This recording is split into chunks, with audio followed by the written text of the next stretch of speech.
What if I told you that a small village on the banks of the Tiber River would one day command an empire so vast its borders touch 3 continents?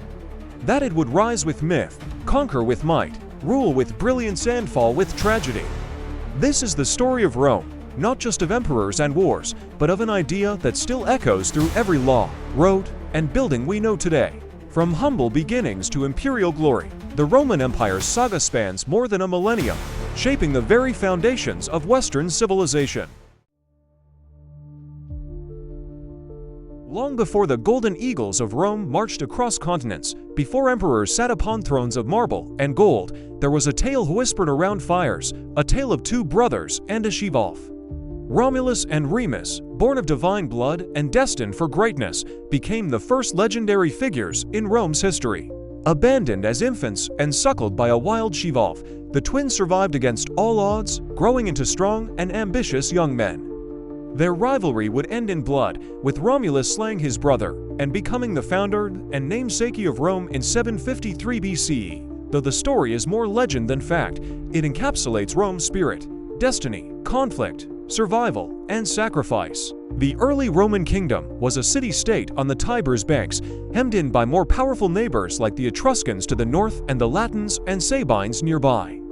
The first kings of Rome were likely Etruscan, bringing with them advanced knowledge of engineering, architecture, and urban planning. The Roman kingdom was governed by kings rex, but their power was not absolute. They consulted the Senate, a body of elders, and the Comitia Curiata, an assembly of citizens. The early kings laid the foundations of Roman society, organizing the Roman tribes, creating religious rituals, and building critical infrastructure like the Cloaca Maxima, Rome's Great Sewer, and the Forum. Among the 7 legendary kings, some stand out. Numa Pompilius, the second king, established many religious institutions and temples. Tullus Hostilius expanded Rome's military might, while Ancus Marcius blended diplomacy with war. But it was the last king, Lucius Tarquinius Superbus, Tarquin the Proud, whose tyranny provoked rebellion. His rule was marked by cruelty and arrogance. The tipping point came when his son, Sextus Tarquinius, assaulted Lucretia, a noble woman. Her suicide galvanized Roman nobles like Lucius Junius Brutus to overthrow the monarchy. In 509 BCE, they succeeded, ending the Roman kingdom and giving birth to the Roman Republic. The transition from monarchy to republic was not merely political, it was cultural and ideological. The Romans prided themselves on libertas, or freedom, especially from the arbitrary power of kings. Power was now divided. 2 consuls were elected annually, each holding veto power over the other. A senate of aristocrats advised them, while citizen assemblies voted on laws. But liberty did not mean equality. Rome was sharply divided between patricians, the wealthy elite, and plebeians, the commoners. Early in the Republic, plebeians had few rights. This led to the conflict of the orders, a centuries-long struggle for political parity. Plebeians eventually won the right to elect their own officials, the tribunes, who could veto decisions harmful to them. The creation of the 12 Tables, Rome's first written laws, in 450 BCE, was a landmark achievement in this fight. Externally, the young republic fought for survival. Wars with neighboring tribes, the Latins, Volsci, Aqui, and Etruscans, tested Rome's resolve. Through perseverance, strategic alliances, and brutal campaigns, Rome not only survived, but grew stronger. By 390 BCE, however, disaster struck. The Gauls sacked Rome, leaving it in ruins. But even in the ashes, the Romans found strength. The rebuilding of Rome sparked a new era of military and infrastructural ambition.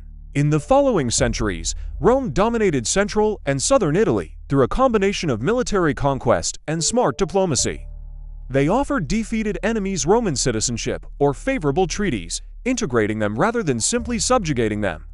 This model of alliance and assimilation became a key to Rome's imperial success. The Republic was far from peaceful. Internally, Rome faced revolts, class struggles, and political corruption.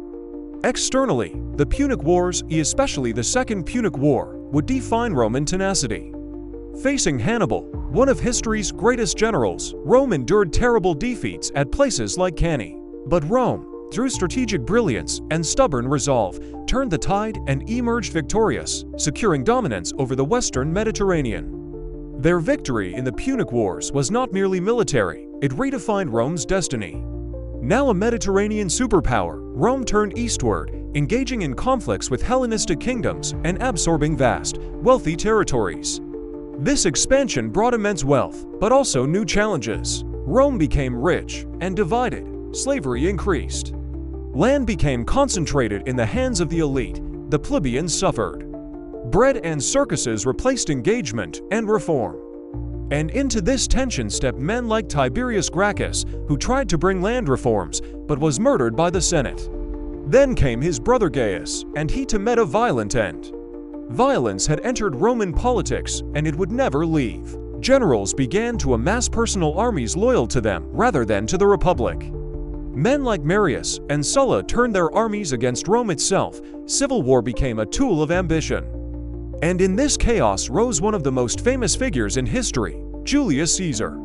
A brilliant general, a populist leader, and a political master, Caesar conquered Gaul, crossed the Rubicon, and declared war on the Senate. He emerged victorious, declared himself dictator for life, and was stabbed to death by senators who feared his power.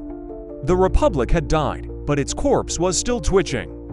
In the chaos that followed, Caesar's heir Octavian defeated his rivals and became Augustus, the first emperor of Rome. From republic to empire, from citizen to subject, from freedom to order, the Roman world had changed forever. If you found this journey through Roman history compelling, don't forget to like this video, share your thoughts in the comments below, and subscribe to our channel for more deep historical storytelling.